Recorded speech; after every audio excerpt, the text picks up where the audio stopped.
Thank you, Ingrid. Hi, everyone. Welcome. Thank you so much for joining our Summer Building Innovation for Equitable Childcare convening. We are so grateful for your time and your participation today. My name is Megan Ressler. I'm a Senior Program Officer with the LISC National Childcare and Early Learning Program.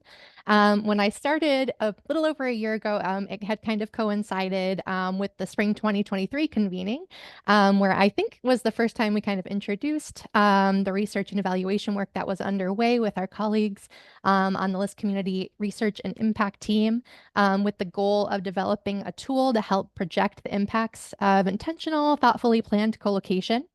Since then, we've talked and met with all of you to give some updates along the way, and some of you probably even participated in some focus groups and interviews, and we are so grateful for your expertise and experience and sharing that with us. So we're excited to come together again today to kind of launch the tool that has now been developed over the past year.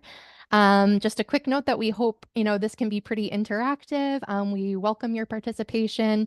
Please feel free to come off of mute, use the chat, raise your hand. You can throw in a reaction emoji out there. We really want to interact with you today. So with that, I will turn it back to Ingrid. Great. Thanks, Megan. And yes, we will have a few different opportunities for chat and small group and other participation. So we hope you'll tune right into those things. So quick introductions for a few of us here. I'm down there in the bottom right corner, Ingrid Boucher. I'm the founder and principal of Bloom Planning. We've worked now a few times with this LISC team on designing and facilitating convenings and doing some presentations in the past. And we're really excited to be back again. We just are so thrilled at the mission of BIEC, and we're happy to meet you all and to support your all's endeavors, and of course to share learning and to expedite everybody's efficacy in the hard work that you're doing. I'll hand it over to Bevan. Hi, everyone. Bevan Parker-Churkes. I'm the National Program Director for the Child Care and Early Learning Team. Thank you so much for joining us today and continuing on this pathway with us. I have 2 children home without childcare, so you might see their faces, but hopefully not. But therefore, I'm also limiting my engagement on this call. So with that, I'll pass it back to Megan. Hello again, I'm Megan Ressler, Senior Program Officer with the Child Care and Early Learning Program. I am located in Rhode Island and have been supporting this team for about a year now. I'll pass it to Regina. Good afternoon, everyone. My name is Regina Phillips, and I reside in Toledo, Ohio, and I am a program officer with the National Child Care and Early Learning Team, and I've been with the team for about a year now. I will pass it to Faye. Hey folks, my name is Faye Walker. I'm a program officer with LISC National's Community Research and Impact Team based in New York, and I will pass it to David. Hi, everyone. Grateful to be here. David Greenberg, Vice President for Community Research and Impact. Very pleased to be coming back to you with the tool that we discussed, as Megan said, a year ago. Great, thanks. And I don't know if it's just me, but Faye and David, you are very soft-spoken today, so I encourage you to be bold in your utterances as we go forward. And there's one other person from my team who's here, Neil Dwyer. He will be here to do a little light assisting and mostly observing as he's working his way into this project. Neil, would you like to introduce yourself? Sure. Hi, all. My name is Neil Dwyer. I've been with Bloom Planning for about 3 years, now a senior consultant. And like Ingrid, I'm actually probably on the other side of her left wall here in Philadelphia, but have a school background as my starting point and appreciate your all's central focus on thinking about outcomes for children and outcomes for communities overall. And so thrilled to be with you today and supporting you in this process. Thanks, Neil. All right, so now it's your all's turn, and it looks like we have like a great number of people who've joined us. And so I'm going to do a kind of a 2-part round of introductions.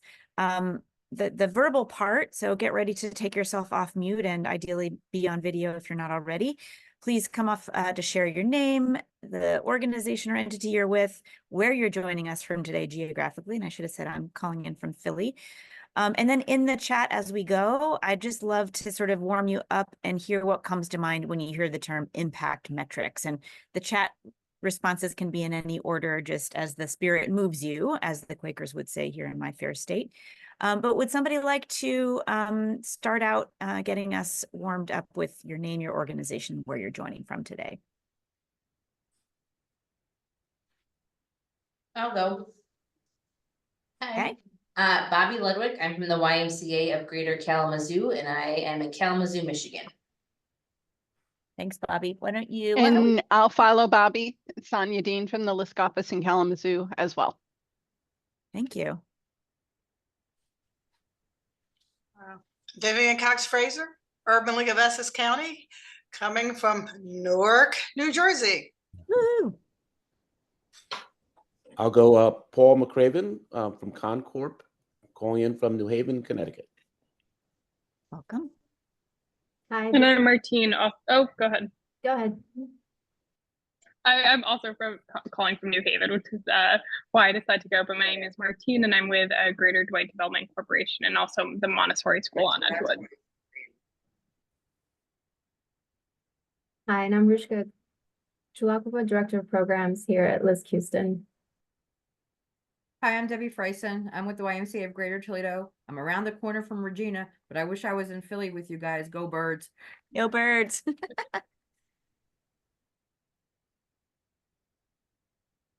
I'm Jason Grant, Program Officer for Housing and Strategic Initiatives at LISC Houston. We'll go. This is Ann Whitlock and Lauren Calderera at Connect Community in Houston, Texas. Just following Hannah Johns, also Connect Community in Houston, Texas. Nice to see y'all. Hi, this is Francesca Rattray from YWCA San Antonio. This is Leila Powell with LISC San Antonio. Ingrid, I hope we get the clearness today. Me too. Hello, everyone. Jeremy Staub, Program Officer in Lending out of Kansas City. Hello, everyone. I'm T.D. Robinson out of Indianapolis, Indiana with Hope Community Development Corporation. I'm Kylene Alston from Eva's Village in Patterson, New Jersey, and I hope to be able to admit that I'm a Giants fan with all these Eagle fans on the call. Hopefully we won't be so embarrassed this year. I'll give you my father's phone number. He's a diehard.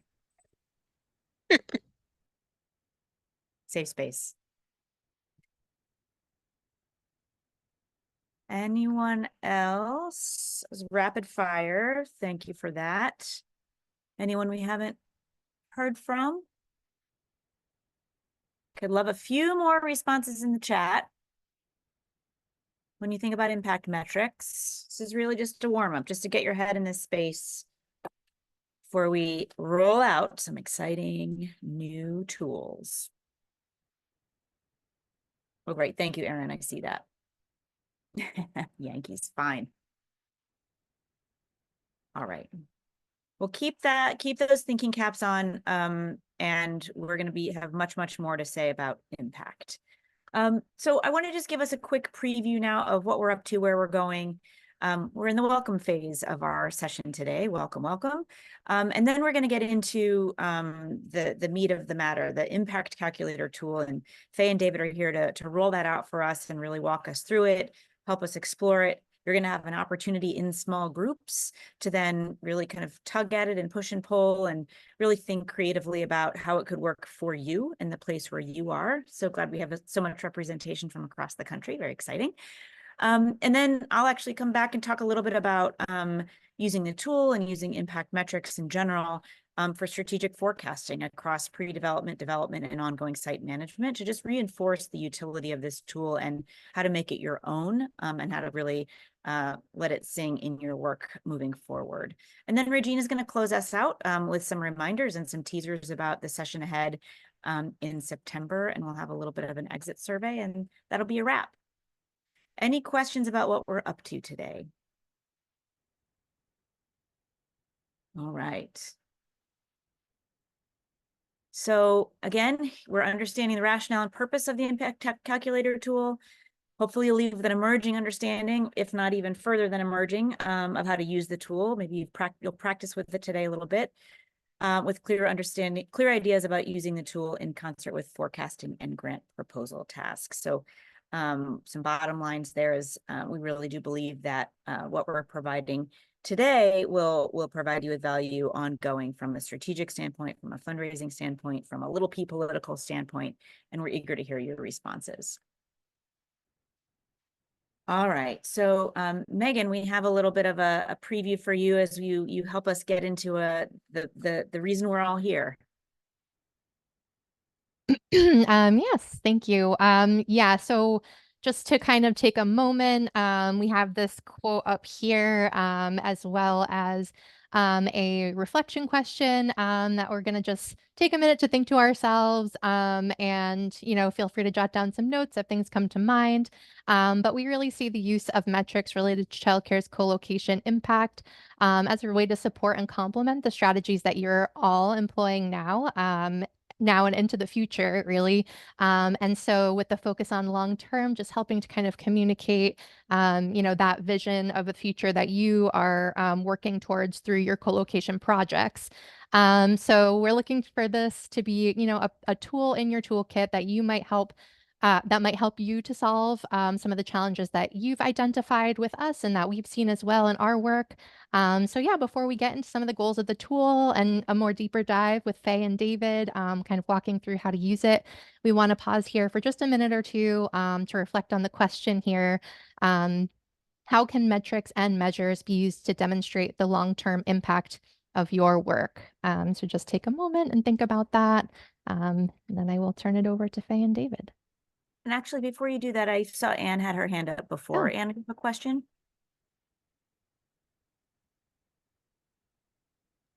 They pulled it back down. I saw Oh, the reaction okay, was got like, it. oh, nope, wasn't the Got heaven. it. All right, maybe we answered it. Maybe it was an accident. Okay, then without further ado.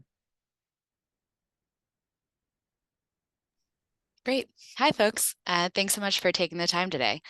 So I'm going to walk through a little bit on kind of how we came to this tool, the process in creating it. I know we've spoken to you, to several of you already in the process of kind of getting some preliminary feedback.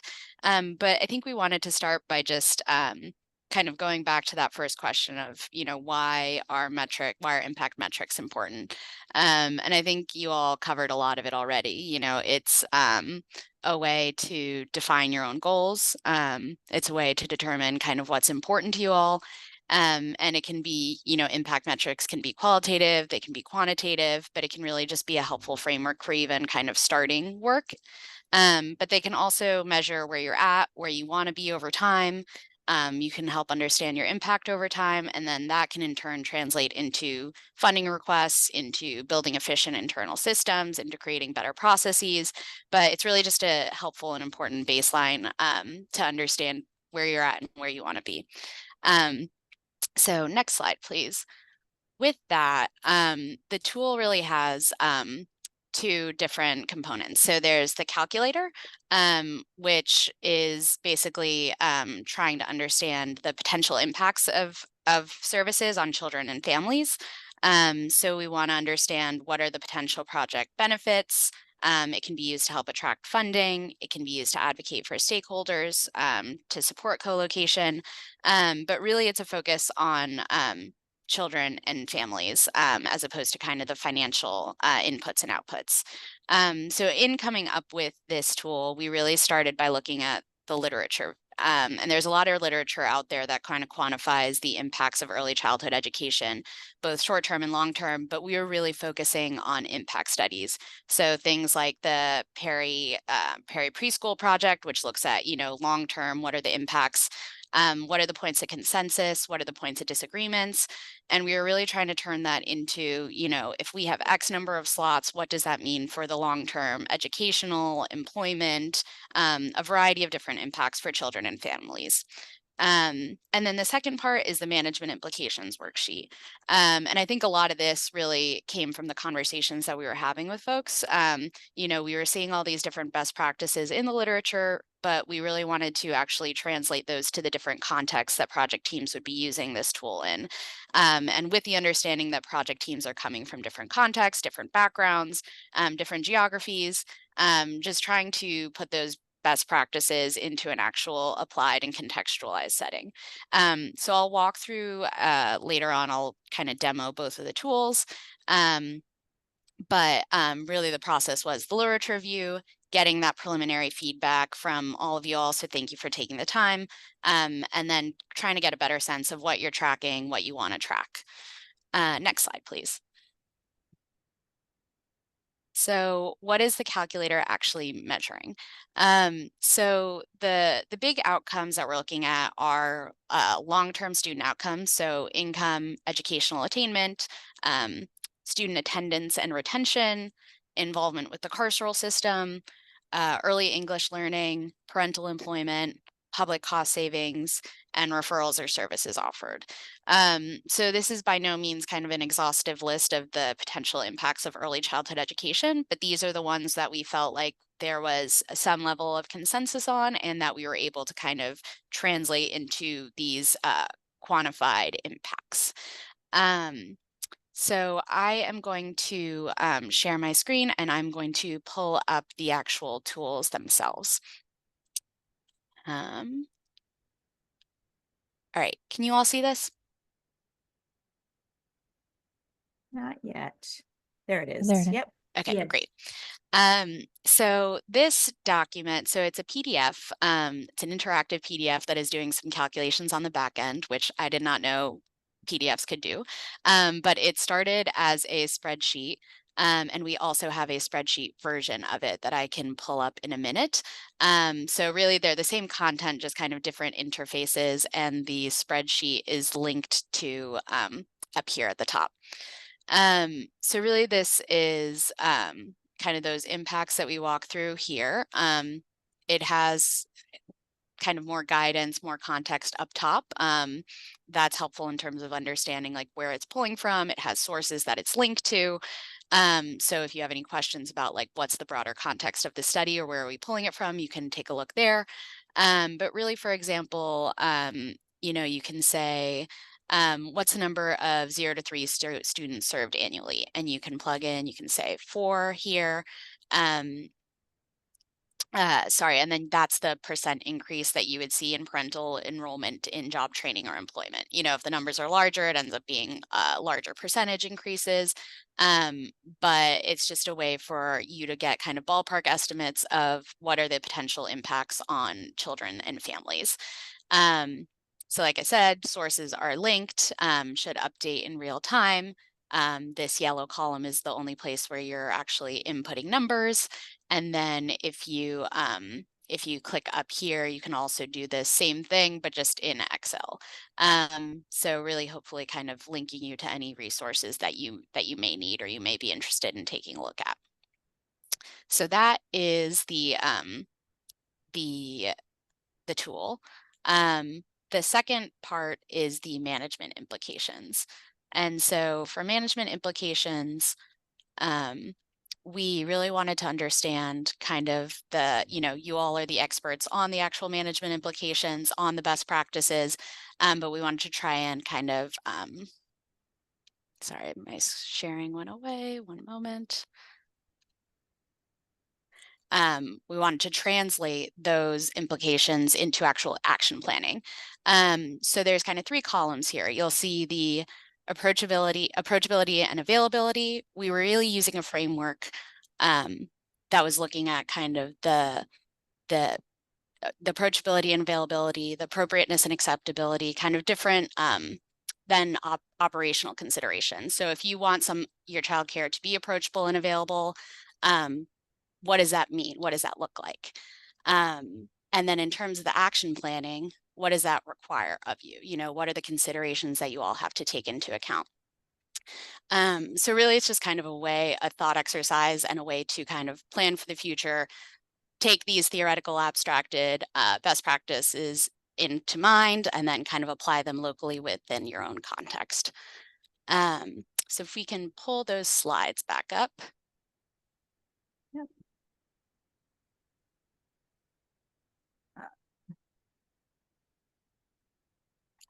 So really the kind of key focus areas that we were focusing on were it was accessibility, service coordination, and quality. This slide or the previous one? Sorry, or the next one. Down, the next one. Yep. Yep. So that's a calculator. And then if you go one more down. Yep. So those are the kind of the three components we were thinking about, the process of getting there and really what we wanted to be able to provide guidance on in that management implications. So I think if you go down 2 slides, the questions that we had for you all, and I think we've spoken to you all in the past a little bit about this, but now with this updated version, I think we want to understand when would you use this tool? What data are you already gathering? What data are you struggling to collect? And what would need to be in place for you to gather data effectively, both now and over time? Because I think we do think of this document as kind of a living document where you could put data in now, but you could also be collecting data longitudinally and see how that changes over time. Great. So we are, oh, I see Layla, your hand is up. Go for it. So, I mean, this is phenomenal tool. I would assume that the algorithms, the predictive algorithms that you're using are based on national data. Is there ever the potential to customize the tool if we did have predictive data from a local market so that it could be specific, for example, to San Antonio's outcomes and conditions? Great question. Yeah, that's a great question. So when we spoke to folks, I think that at some point, one thing that was raised was this kind of ability to have local data inputs. And I think we felt like it would be difficult to get the geographic data on things like distances to childcare. But, and so some of the data is from national studies, but some of it is from, for example, like the parental employment data comes from a study based on Washington, D.C. And so if there are studies that are impact studies that are, really rooted in the local context, but have kind of quantifiable impacts, I think there is the potential to kind of try and incorporate those to the calculator. But I think that it's difficult to add anything beyond a study that already kind of has that impact quantified, if that makes sense. And if I can just jump in really quickly, Layla, that was a great question. The other reason that we have this available in the Excel document as well is so you can modify it. You can take this down and modify the Excel document to be tracking sort of specific demographics. I think in the impact calculator, the Excel document, there's links for other tools to explore in terms of demographics, but this can all feed up to an additional worksheet that you want to modify and be tracking other items on. And if you haven't noticed, Bevan has dropped the link to that tool and you can get your very own version. And I would highly recommend you do that now so that we can make the most out of the upcoming conversation. But we're also running a little bit ahead of schedule. So I want to make sure that people have an opportunity to download it, start to poke around, and then surface any questions, desires for clarification, anything like that while we're still for the good of the group all together. Any other questions or thoughts at the moment? One other thing that I would add is that when we were speaking to folks, people did mention interest in kind of financial calculators as well. And so while this is not a financial calculator, there are some links in both the PDF as well as the Excel version to other kind of federally created calculators that measure kind of more cost input outputs in a variety of ways.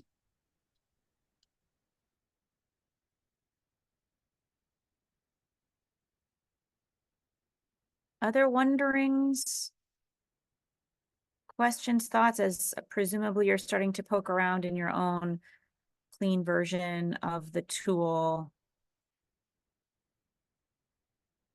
We have a security issue. Can we email them? The company's security systems are too strict to access them through Box. Is that true for anyone else? Maybe we can even get it to you ASAP. Yeah, Regina, I'm wondering if you can send an email to the invite list with these attached. Great. Yes. Thank you. Anyone else, just, it's not your fault. Just flag, and we'll be sure that we're helping you out. All right, question from Vivian. What are the cost calculators measuring? Inadequate funding for childcare and for employees?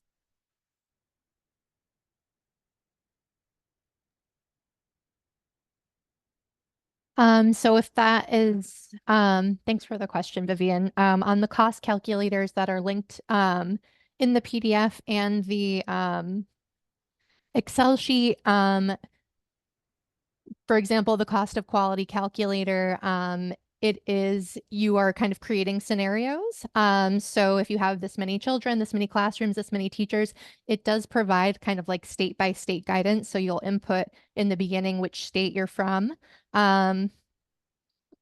And it will kind of give some guidance around like what the average wage is, like what average expenses are here. So it'll give you some specific guidance on costs for all of those things.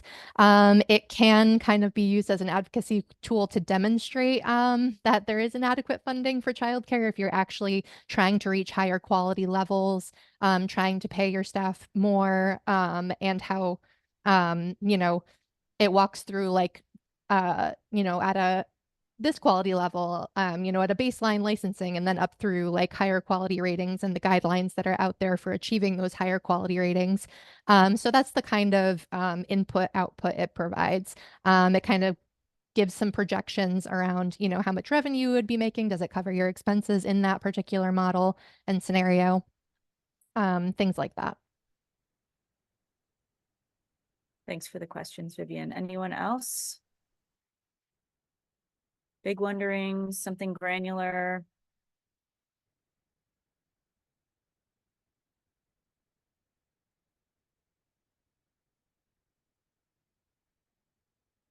All right, well then, let's get into some smaller breakout rooms. We're going to, there's going to be about 4 to 5 people per room. And we've got some, Bevan and Faye and David and Megan are going to be interspersed throughout to be additional resources talking through the tool and the tool used in this conversation. But we'd love for you to really be thinking about these questions, to really start to think about when would you use this tool, and it's given your role, given the place you are in the arc of your development or pre-development or management. What data are you already gathering? I mean, to the question that was asked earlier, can this be sort of customized? Can you add things? Can you use more local data there, and what would that look like? Are there data as you look at this tool that you are struggling to collect and you think, oh, that would be lovely to have, but I'm not sure where to get it? That can be part of the conversation too. And then what would you need to be in place for you to gather key data effectively? So I'm going to drop these questions in the chat, and with any luck, you'll be able to sort of take them with you in into your small groups here. Any last thoughts while we're in the whole group? We're going to have about 20 minutes in the groups. So we'll come back together, share high level thoughts, and then we'll move forward into some strategic forecasting conversation. All right, well, here we go then.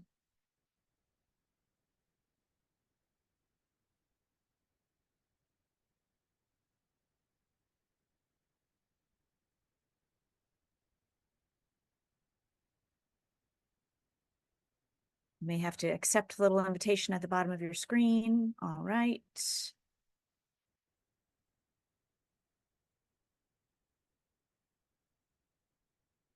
Great. All right, Judith, I see you. Let me get you in a group here. Came on just in time.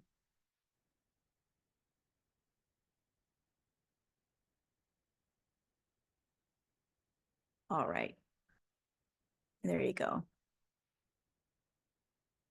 So Megan, group 4 is the only group that doesn't have sort of a central team member. I don't know if you want to assign yourself to that Sure. group. Yeah. Okay. Yep. Thank you. Sure. And I'll just monitor the door.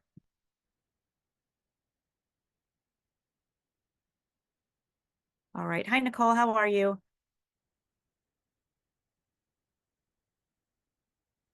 You were on mute, but you look like you might be talking to me. Yeah, sorry, joining late, coming from an appointment, but kind of a fly on the wall. I'm on a policy team at LISC. Yeah, it's nice to see you again. I'm just going to slide you into a group. We just moved into groups to talk about the impact calculator tool. Do you know of that? Have you already been sort of Yeah, briefed on the that? LISC team has pulled me in on it. Okay, great. Let me get you in on a group then.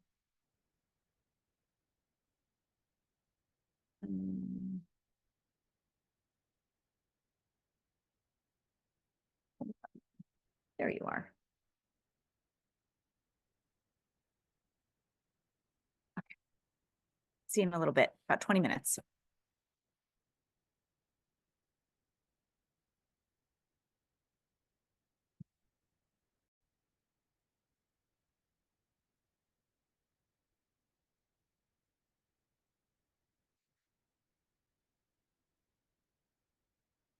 All right, welcome back to the big group.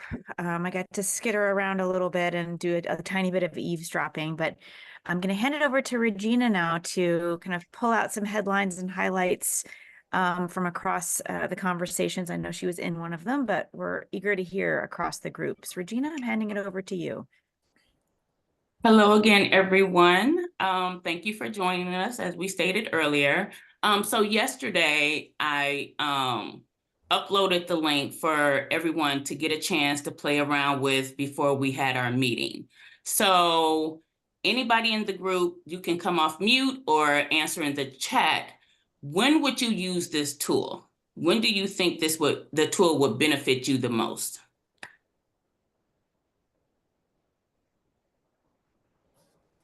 I can call names. This is Vivian. I can say that I think the tool will be effective in terms of making the case for additional support for childcare and to be able to demonstrate the impact, because a lot of times, people think it's sort of like childcare or something. They don't really think of it necessarily as essential to the educational pipeline for kids. So I think it makes the case for all the investments that are being made in, let's say, in New Jersey in childcare. You can translate those into quantifiable outcomes, because a lot of times, I think you mentioned the Perry study. Well, it's a long time in the future, right? So it's hard to think about, well, this little 4-year-old, sometime when they're 25, you have the benefits of the early childhood. So I think it's helpful to be able to break it down to a shorter time horizon and showing the outcomes there. Thank you, Vivian. Anyone else? I'll just add to that I think expanding on that it's not just for funding from existing partners, but building cross-sector partnerships from, which I think Vivian implied in her statement, that entities, for example, that in our case, the county runs the jail system, this is in their interests. And we can show that through the tool, as opposed to their feeling like, well, that doesn't have anything to do with the essential services that we provide.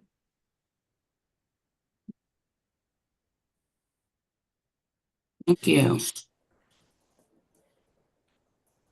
Did someone else come off mute, Paul?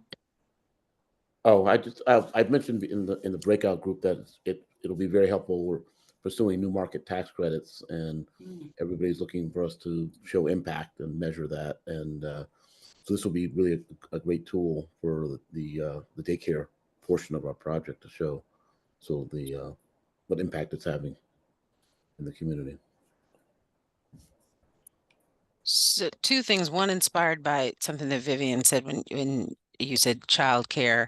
I tend to say early childhood education, because when I say childcare outside of these circles, people think plant the child in front of the television, watching Elmo and tell them not to eat the paint, instead of actual educational goals and attainment and all that kind of stuff. And the other thing is a group that Vivian and I are in together, a statewide initiative. We talk a lot about community benefits agreements.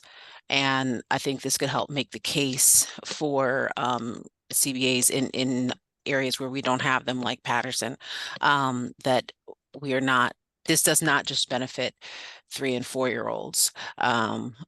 It benefits their parents, it benefits the tax base, it benefits employers, all the other ripple effects that this could have on communities, and frankly, communities that have financial means that are around the communities that we are in can appreciate how this would impact them as well. Great. Oh, if I may, I think we also touched on community benefit agreements, but also thinking about if there are service providers, and this is mentioned in the management implications section too, if there are service providers that are distinct organizations, thinking about data sharing earlier on as opposed to later, so that you are recognizing how resource referrals are working or services are supporting each other. And how you can think about sort of some of those systems up front and even integrate them in those CBAs.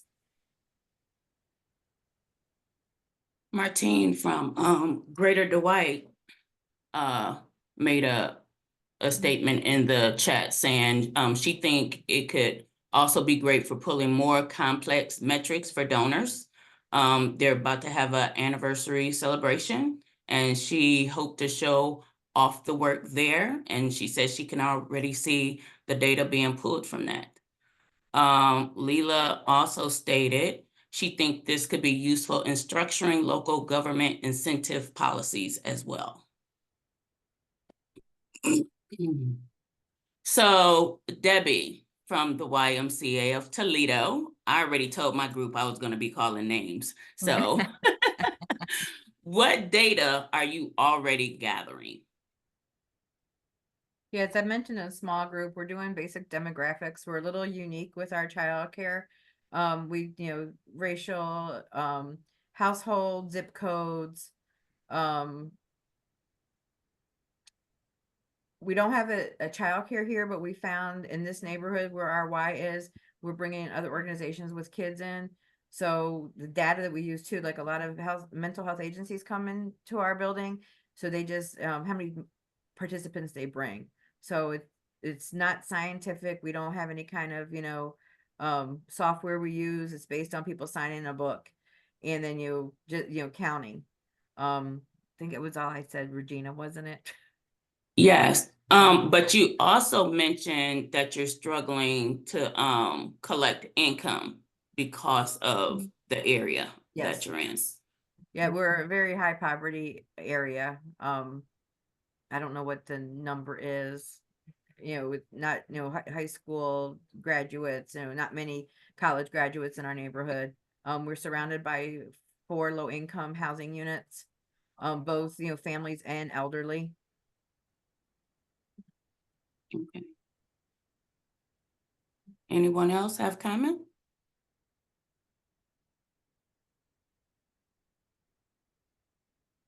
Okay, what would need to be in place for your organization to gather key data effectively?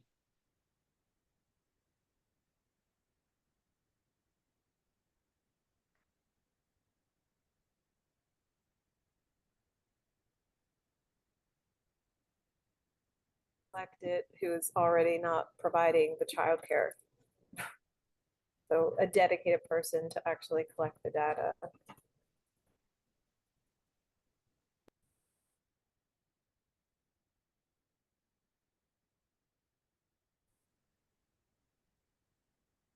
Devin, could you drop the link to the tool again?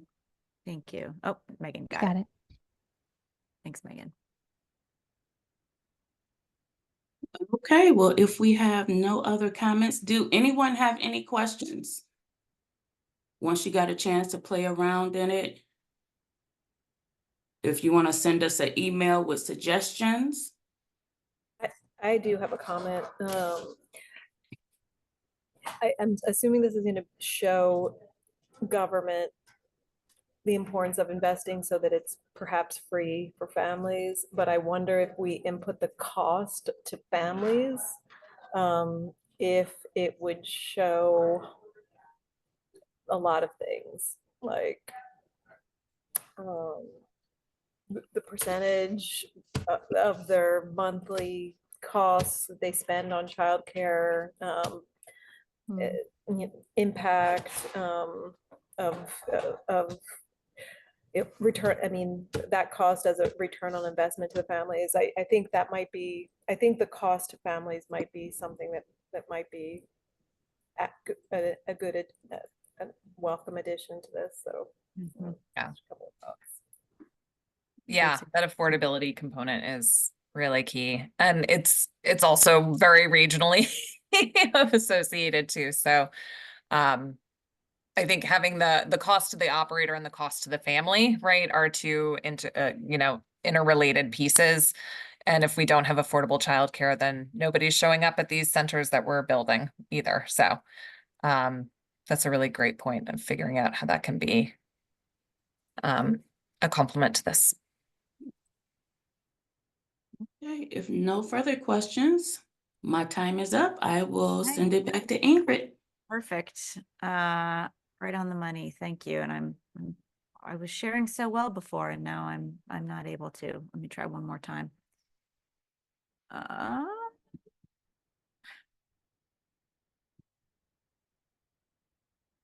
All right. How about that? Great. Okay. So I mentioned before in passing that I've done some work with the LISC team here. And so in addition to facilitation and helping do session convenings, Bloom Planning also primarily does strategic planning. And so I appreciated the invitation to talk a little bit about some of the strategic uses of a tool like this. So I'll be talking specifically about the impact calculator, but also generally about impact metrics and the idea of kind of backwards planning and beginning with the end in mind from an impact perspective, and how so often that really becomes the sort of sole currency of endeavors like the ones you all are embarking upon. And as for nonprofits in general, for schools in general, right, we're talking about an impact we want to have. And so I want to pull us into this space of thinking about the folks that you're serving and what you want to be true for them in years to come, and thinking about, you know, I know for many of you, there's the immediacy of the development of the facility and the plans for that, the brick and mortar piece, but just to remind you that that's a means to an end, right? That's an instrument for achieving impact. And so with that in mind, and with that set up,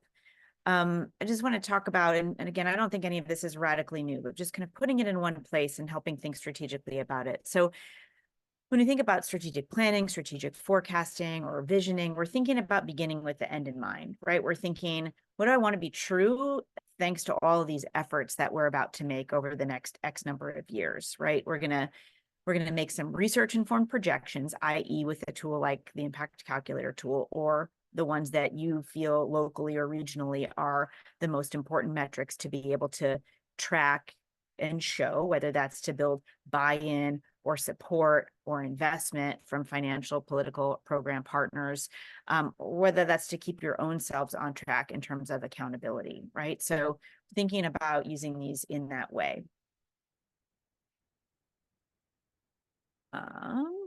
Advance. So this is an impact tool this is a forecasting impact is useful across all the three kind of main components of your development timeline, whether you're in pre-development and really getting the lay of the land, figuring out your partners, understanding what it is, the inputs, if you're going to have the outputs that you want, right? Doing all that front end work. And I know one of the things that we're going to be talking much more about in the September convening is partnerships, right? And who makes good partners, and you know, how do you vet and seek and manage those partnerships? So using impact metrics can help you really cultivate effective partnerships so that you're all working toward the same end. And then through development, of course, being able to keep yourselves on track and make decisions. As you all know, there are plenty of important decisions that get made in real time as you're in development mode.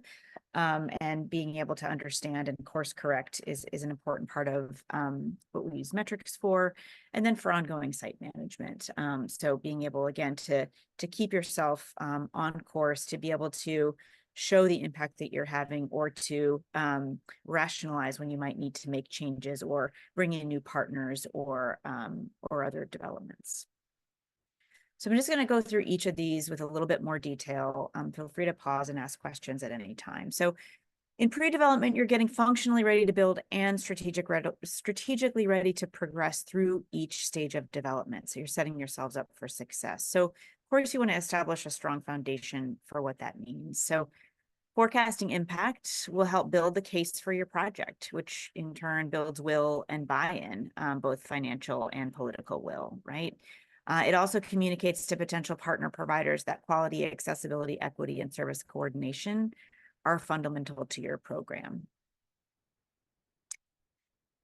Again, like I said, we're talking about backwards mapping, right? So envisioning the future and then working backwards from there, so that you're basically closing the gap between what exists now and what you want to be true. And the calculations in a tool like the impact calculator help you do that. So start by shaping a vision for the impact of your work that articulates what will be true when your program is fully operational and successful.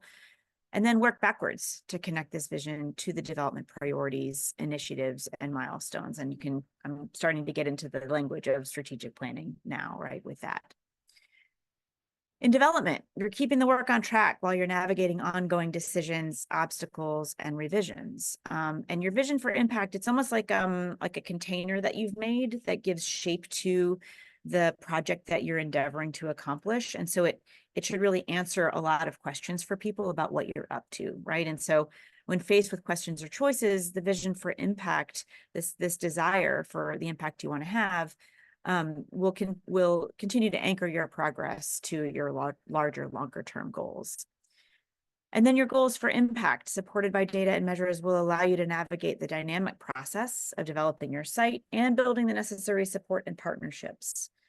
This is also not a static endeavor. You don't do this once and then check in 10 years later to see if you've accomplished things, right? This is about, you should revisit them often. You should do hopefully small but meaningful course corrections to avoid the need for dramatic changes to plans, which might rattle partnerships or result in lost time, for example. And I use boat analogies a lot. I'm an avid dragon boater, and when you're steering a small boat, you want to be able to make those small course corrections rather than dramatically turn one way or the other, because you tend to lose, the people in your boat tend to lose a little confidence if you're the steersperson leading in that way. And so then the calculator and your KPIs should be seen as a living tool that aligns to grant reporting and other planning and maintenance requirements. So yeah, sometimes grants require us to set certain goals and manage to them. And I would like to believe we're living in a world where funders and philanthropists are modernizing their approach to what they're asking for and making it truly relevant to the work that's being done on the ground. But it's also the work of the practitioners doing that to kind of inform both ways and say, well, this is what we're endeavoring to accomplish, right? This is what we're setting out to. And I think that when you're using and being explicit with impact metrics like the ones in the calculator, you can really step to some funders and step to some of the fundraising needs, the grants, the philanthropists, to say, this is what we're up to, like meet us where we are. It's a bold move, but you stand a stronger chance of being able to negotiate on your own terms when you've used some research-based indicators to make your point. And then in ongoing site management, the facility is not the end game, right? It's the medium through which the long-term impact and desired outcomes will happen. So keeping the why at the center of your work aligns several things. And by the why, I really mean like that purpose in the future and what you want to be true, right? So it aligns people. When people are clear about your purpose and long-term impact, especially when they're about people, kids and families, they're more on board and invested in the day-to-day programming. And this is really key to effective coalition building. Messaging, right? A consistent impact framework supports coherent and clear messaging to diverse stakeholders. Doesn't mean you're saying the same things to everyone, but that if you look across all of your stakeholder messaging, it should all come back to the same sense of why you're doing what you're doing. And then funding and planning. So when you begin with the end in mind and connect your key metrics to your desired impact, it makes future grant writing and other fundraising easier, at least theoretically, because you already know where you're headed, right? And you're able to build momentum and show progress. I mean, to the point earlier that one participant made, the challenge is often, where's the bandwidth to collect the data meaningfully and manage it, right? That is a job. It's one thing to say like, all we need to do is show, but you actually do need somebody who's there understanding how to collect the data, understanding how to go deep into, GIS or policy mapping or, other census-based data, as well as local resources to really build those things out. But obviously the investment is usually worth it, the investment in that bandwidth, because then you are really able to manage things over time, and the scrambling around compliance and reporting for grant reporting is hopefully reduced and hopefully a little bit more sane. And then in terms of planning, so effective long-term management should root in episodic strategic planning, right? Setting impact goals and monitoring progress is the lifeblood of strategic planning and implementation, right? If you don't know where you're going, any road will take you there. And that is a recipe for, really spreading yourselves too thin in a space where, we're already struggling for resource and bandwidth and everything else. I will pause here. Bevan, I know you have lots of strong feelings about this topic, and so I wanted to sort of give you a chance to add or amend or reinforce anything I shared, and then open it up to the group for questions and thoughts. Thanks, Ingrid. I fully recognize Francesca's comment about who and how the data gets collected. That is the constant challenge in the nonprofit world. And so ideally that this tool was enabling us to present a framework to you all to modify that at least gets you part of the way there. And so it's not going to be, it's not going to give you the person to actually collect the data, but at least it gets you to a place, a strong starting point, let's say. And I think, all these projects are so uniquely diverse and so terribly interesting, but I think, to Ingrid's point about starting, where you want to end up and then thinking about the steps to get there is so critical.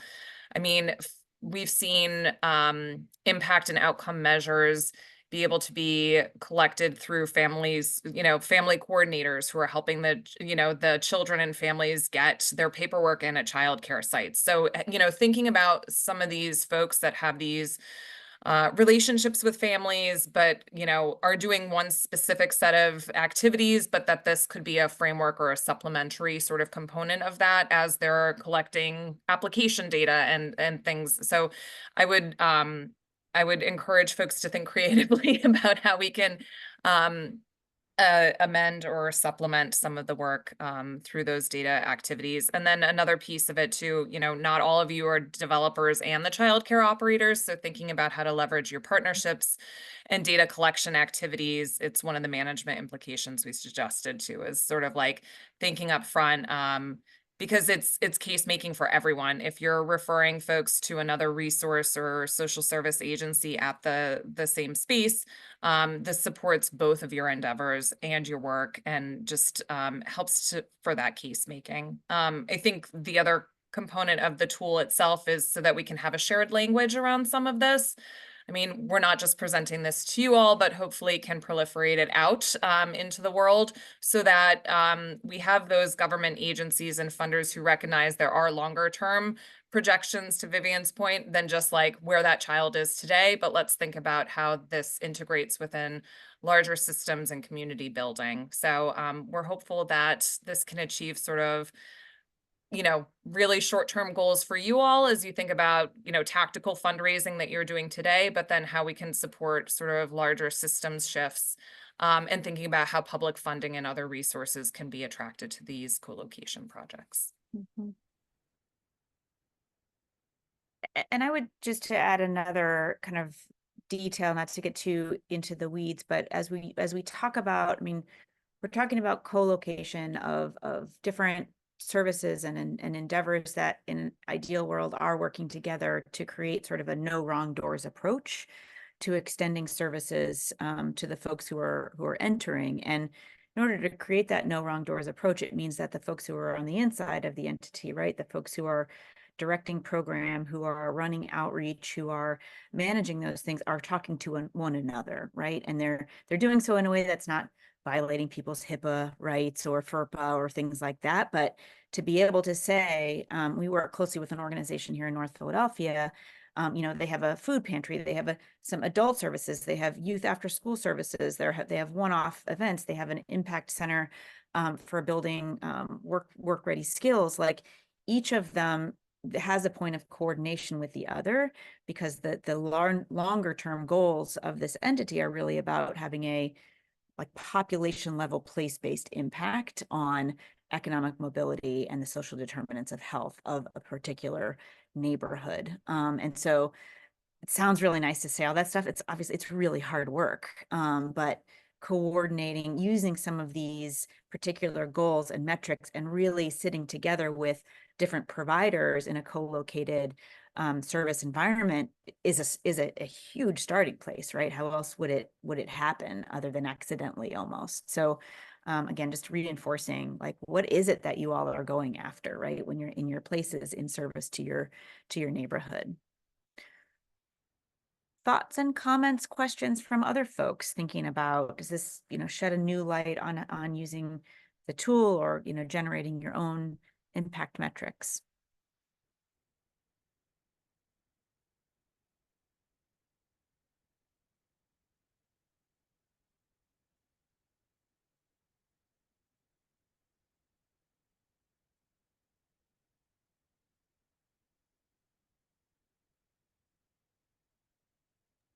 I'll just chime in because I've had a couple of direct messages come to me. Feel free to download this, share this with your community partners, folks that are not participating in the call today. We're envisioning a more public facing sort of rollout of this in the fall to a broader audience so that we can have that shared language. But in the interim, certainly send to your community partners and connect with us if there's ways that we can help facilitate local conversations or help to support these strategies.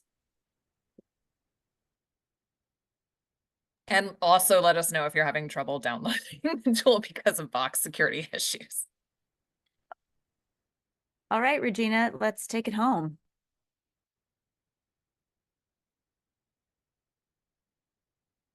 Regina, you're on mute.